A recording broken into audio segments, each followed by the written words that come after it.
Ayan guys, for today's video, magluluto tayo ng adobo na paa ng manok, sakat yung manok. Adobo kasi na nag-order. Ayan. So yummy yummy na siya oh.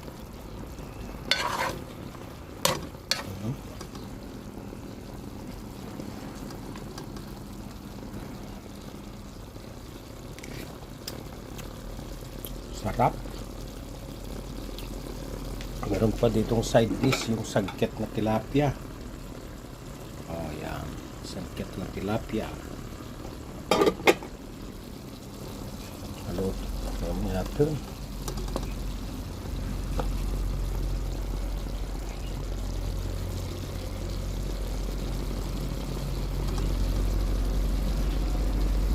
Okay guys, thank you for watching. Bye.